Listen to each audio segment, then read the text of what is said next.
You know, uh, Usually when we talk about skin issues on this show, we're talking about things that are really loud. Right. Visually obvious Yeah, things. I mean, a bright red pimple or maybe a dark changing mole. Or a really rough, jagged wart on your finger. Exactly. Things that practically scream for your attention the second you look in the mirror. You get that immediate feedback. But the research we're diving into today covers something uh, much more insidious. It's an invader that really relies on stealth. It absolutely does. It's flat, it's often the exact same color as your skin, and perhaps most disturbingly, it almost never travels alone. No, it's a pack hunter. We're talking about Verruca plana. Better known as flat warts. Right. And what really struck me in reading the source material for this deep dive, The Era Organics article? yes, the article titled Flat Warts, Causes, Symptoms, and Treatment Options. What struck me isn't just that they're common, it's that you can have them for months, Sometimes even years. years, without even realizing it's a viral infection. You just think your skin texture has changed, or you have this weird rash that won't go away. And that is the true danger here. It's a classic case of mistaken identity. That mistake allows a microscopic virus to basically set up a fortress on your face or your legs. Just hiding in plain sight. Exactly. And because they are so subtle, we often accidentally help them spread long before we even know what we're fighting against. That is the part that really got me, the accidental help. Oh, yeah. We are going to get into the specific mechanics of that, like how shaving essentially turns into a super spreader event on your own face. It's a huge issue for shavers. But first, let's ground this in the biology for everyone listening. We know warts are caused by HPV. Human papillomavirus. Right. But if it's the same family of virus that causes those rough, cauliflower-looking warts on a hand, why does this specific one come out looking completely smooth and flat? Well, it comes down to the specific strain of the virus and how it interacts with your keratinocytes. The cells that produce keratin. Precisely.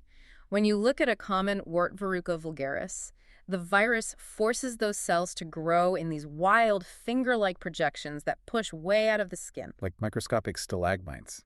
That's a great way to picture it. That's why they feel so rough. But the strains that cause flat warts, which are typically HPV types 3, 10, 28, and 49, They operate differently. completely differently. They infect the basal layer of the epidermis and cause a thickening of the skin. It's known as hyperkeratosis. But they don't create those jagged projections. They just build a plateau. Yes, they basically trick the skin into thickening just enough to create a safe shelter, but not enough to trigger a massive visual alarm bell. So it's almost like a bunker, a really low-profile bunker compared to the skyscraper of a common wart. That is the perfect analogy. They rise slightly, maybe about 1 to 5 millimeters, but the top stays totally flat and smooth. And the color blends right in. Very often flesh tone, or maybe just slightly pink or yellowish brown, so they are incredibly easy for you to just brush off or ignore, which is exactly what the virus wants. It wants to go unnoticed so it can replicate. And speaking of replication, let's talk about the sheer numbers here. The pack mentality. Right. I was honestly shocked to read that they rarely appear alone. Very rarely. If you find one flat wart, there are almost certainly others nearby. We are talking about clusters ranging from 20 to sometimes 100 warts in a single area. 100. That is a staggering number to wake up to on your own body. It is substantial, to say the least. And the way they arrange themselves is a huge clue for diagnosis. Sometimes it's just a random patch, but very often you will see them form a distinct line. A linear pattern. A literal line of warts. Now, I want you to hold on to that mental image of a line, because we need to circle back to why they form that line when we talk about shaving. Right. But first, we have to talk about how the virus gets in there in the first place. Because the article mentions an open-door policy. The virus is highly opportunistic. HPV cannot simply land on perfectly healthy, intact skin and set up shop. The skin barrier is just too strong. It's too good at its job, yes. The virus needs a breach. And when we say breach, we aren't talking about a gaping wound, right? Not at all. We are talking about microscopic trauma. Tiny cuts, little scrapes, hangnails, or abrasions from clothing. Just everyday wear and tear. Even dry, cracked skin can provide enough of an opening for the viral particles to slip through down to that basal layer. So once it slips through that microscopic open door, does the bump appear the next day? No, and this is the part that frustrates patients the most, the incubation period. Surprisingly long. The virus can live in your body, silently replicating, for 2 to 6 months before the bumps actually become visible to the naked eye. So if I notice a cluster of flat warts on my cheek today, I could have actually picked up the virus half a year ago. Easily, yes, Okay. which makes tracing the original source incredibly difficult. Because it could be anything. You could have touched a contaminated doorknob at the gym, or shaken hands with someone, or used a damp towel at a hotel 6 months ago. That is really unsettling. It's like having a silent passenger. Mm-hmm. So let's unpack those transmission methods you just mentioned. Direct contact seems obvious, like skin to skin. Correct. If someone has a flat wart on their hand and you shake it, and you happen to have a tiny micro tear on your own hand, transmission can absolutely occur. But the indirect contact is just as prevalent, if not more so. The objects, yes. The virus is surprisingly resilient outside the host for short periods. Towels are a massive culprit because they are damp and abrasive. They practically scrub the virus into your skin. Exactly. But also razors, gym floors, and even makeup brushes. The makeup brushes really stood out to me in the text. You are literally painting the virus onto your face, potentially driving it deep into your pores. It is a perfect delivery system. And that leads to the third and perhaps most effective method of spread, which is auto-inoculation. Which is the fancy medical term for giving it to yourself. Self-spread. You touch a wart on your arm, then you absentmindedly scratch an itch on your forehead. If you break the skin barrier even slightly on your forehead, you've just transplanted the colony to a brand new location. This really helps explain the demographics in the source material. It highlights children and teens as really high-risk groups. Children are the primary demographic for two main reasons. First, their immune systems are still developing. They haven't built up the antibodies to recognize and fight off these specific HPV strains yet. Makes sense. And second is just their behavior. They're constantly touching things, scraping their knees, playing in really close physical contact. Exactly. Schools and playgrounds are basically petri dishes for contact. They have plenty of those open doors we talked about, the scrapes and bites. Right. But then there's the other major demographic, which brings us back to that linear pattern we discussed earlier, the grooming connection. The shavers. The shavers. The source material is very clear on this. Men often get them in the beard area, and women often get them on their legs. Let's break down the razor highway concept, or what is formally called the Koebner phenomenon. Right, good Koebner phenomenon. It's when new lesions appear at the site of skin trauma. Think about the physical mechanics of a razor blade against your face or leg. It's not just cutting hair. No, it is microbraiding the stratum corneum, your outer layer of skin. You are removing your own shield. You're removing the shield, and you're acting as a transport system simultaneously. If you nick a single flat wart, Which, remember, is barely raised, so you probably won't even feel it. exactly, the blade picks up the viral load. It essentially slices off the top microscopic layer of the wart, which is teeming with active viral particles. And then milliseconds later, that exact same blade opens a fresh microcut half an inch down your jawline. Precisely. You are effectively inoculating yourself in a perfectly straight line. Wow. In dermatology, seeing a linear row of smooth bumps is a massive red flag for flat warts. It is almost the signature of a shaving spread. It effectively turns a standard morning grooming routine into a super spreader event on your own face. That explains so much about why they appear where they do. It does, and it explains why they are so notoriously persistent. Every single time you shave, you are potentially reseeding the infection. Let's look at location a bit more broadly. We touched on the face and legs. Are there other nuances to where these tend to show up? Well, the face is particularly tricky because the skin is thinner and much more sensitive. It is also cosmetically important. You really don't want scars there. No, definitely not. So the forehead, cheeks, and chin are prime real estate simply because of how often we unconsciously touch our faces. What about hands? Hands are very common in kids or in people who bite their nails or pick their cuticles. Because biting creates constant trauma. Constant trauma around the nail bed. It's the perfect entry point for HPV. And since we use our hands to interact with everything else in the world, having warts there makes auto-inoculation highly likely. Right, and then the source also mentions the arms and neck. Arms and neck are very often linked to friction.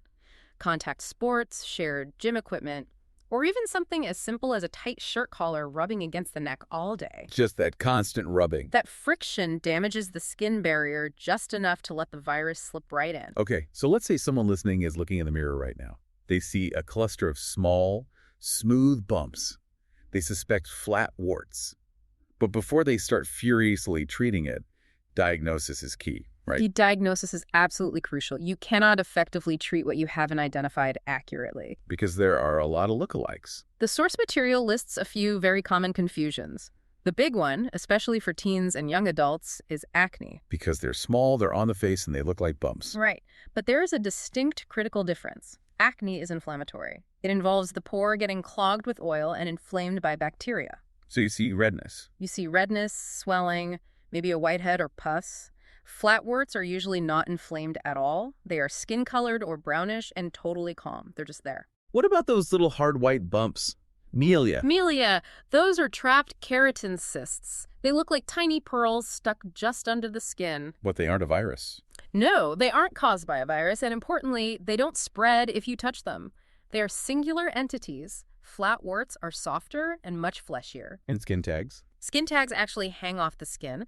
They are soft little flaps caused by friction, usually in armpits or neck folds. Right. A flat wart is flat. It doesn't dangle. It is a plateau, not a stalactite. And finally, for the slightly older demographic, seborrheic keratosis. Those are the waxy, stuck-on brown growths. They look like a drop of wax that you could peel off with a fingernail. Though you definitely shouldn't do that. Never do that. But those are associated with aging and sun exposure, not a viral infection. The bottom line is, if you are unsure, you really need a professional to look at it. Treating a mole or a keratosis with wart medicine can be highly ineffective or even dangerous. Okay, let's assume we have confirmed it. It is flat warts. Uh-huh. We have an army of 50 of them hanging out on our shin. Mm-hmm. What is the battle plan? Because looking at the treatment options in the article, it feels like a really delicate balancing act. It is a battle between killing the virus and preserving your healthy skin.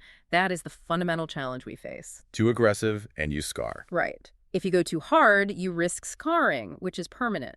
But if you go too soft, the virus survives, replicates, and spreads further. Let's talk about the heavy artillery first, the professional procedures you'd get at a doctor's office. If you see a dermatologist, they have a few main destructive options. Cryotherapy is very common. Liquid nitrogen. The classic burn it off with cold method. Yes. They freeze the wart to destroy the infected tissue. It causes a blister to form underneath the wart, and the whole thing basically sloughs off in about 7 to 10 days. But the source notes a caveat with that. It is effective, but it can cause pigment changes. Hypopigmentation, which are white spots, or hyperpigmentation, dark spots. This is a special concern for patients with darker skin tones. Then there is laser therapy, which sounds a bit more precise and high-tech. Laser therapy targets the tiny blood vessels that are actually feeding the wart. It essentially cuts off the supply line and starves the tissue. Oh. This is often used for really large clusters where freezing each individual one would be way too painful or cause too much collateral tissue damage. And the most intense option mentioned was electrosurgery. Electrosurgery and curettage, Right. literally burning and scraping. They use an electric current to burn the infected tissue and a sharp tool to physically scrape it off. Sounds intense. It is immediate. The wart is physically gone when you walk out of the clinic, but it carries a moderate risk of scarring. You wouldn't typically use this for a massive cluster on someone's face unless it was absolutely necessary. Right. Now, most people want to start at home or maybe with a prescription cream from their doctor. Let's talk about the topicals. Topicals are generally safer for sensitive areas like the face because they are much more gradual. Retinoids, like Retin-A, are a really interesting approach. Don't people use those for wrinkles? Yes, anti-aging and acne. They don't kill the virus directly. Instead, they profoundly accelerate cell turnover. They just speed up the skin's natural life cycle. Exactly. They make your skin shed much faster, basically peeling the viral infection away layer by layer and disrupting its ability to replicate. It's a war of attrition. And then there is a cream that actually wakes up your immune system. Imiquimod. Imiquimod is fascinating science. It's a biological response modifier. It's a topical cream that signals your local immune system to say, hey, there's an intruder right here, come attack it. That's incredible. It takes weeks or even months to work, but it teaches your own body to fight the virus naturally. It's working smarter, not harder. Now, for the drugstore warriors out there, salicylic acid. It is absolutely everywhere in the pharmacy aisle. The gold standard for over-the-counter wart treatment, it is a keratolytic. Meaning it dissolves keratin? It dissolves the glue that holds those overproduced skin cells together. It slowly dissolves the infected tissue. But, and this is a massive but, you have to be consistent. Every single day. Daily application for 3 to 6 weeks. If you skip a few days, the virus just recovers in rebuilding the fortress. And the source mentioned a really specific, urgent warning about using this stuff on your face. Yes. Do not grab a high-concentration liquid wart remover meant for the thick, calloused skin on the bottom of your foot and put it on your eyelid or your cheek. You will literally burn a hole in your face. You will cause severe chemical burns. Facial skin is far too delicate. You need much lower concentrations or specific formulations designed specifically for sensitive areas. Okay, I have to stop you on this next one, the duct tape method. Duct tape occlusion. Because the article lists duct tape occlusion therapy, and honestly, this sounds like a DIY project my uncle would invent in his garage.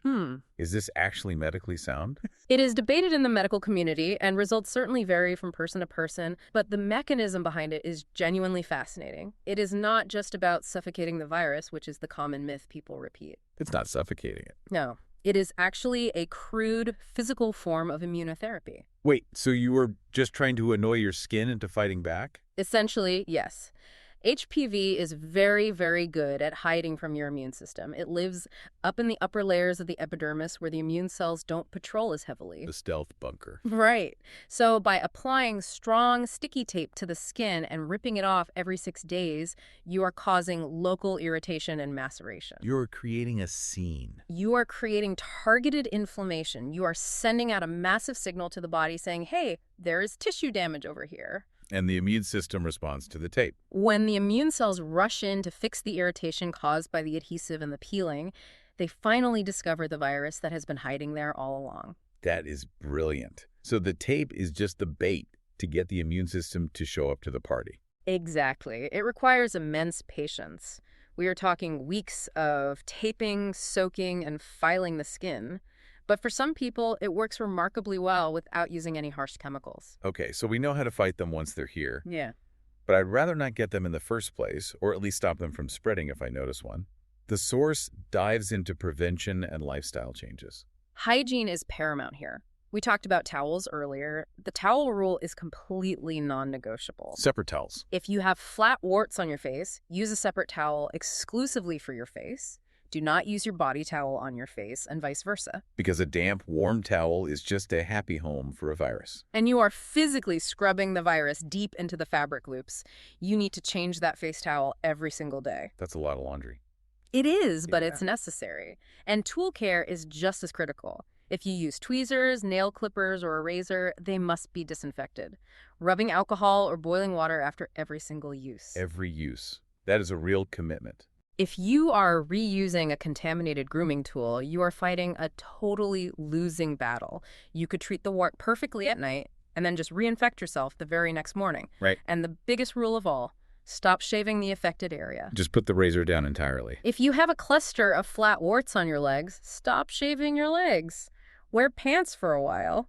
If it is on your beard area, switch to an electric trimmer with a guard that doesn't actually touch the skin, or just grow a beard. Because of the razor highway. If you keep shaving over the warts, you will continuously spread them. You have to physically close the highway. That makes total sense. It's inconvenient for sure, but totally logical. What about internal health, though? Since this is a virus, does our internal immune system play a big role? Absolutely. The source explicitly mentions zinc supplements, maintaining a healthy diet, and getting enough sleep. A robust internal immune system is ultimately your best defense against HPV. Which brings up sun protection too, right? Yes, especially after treatment.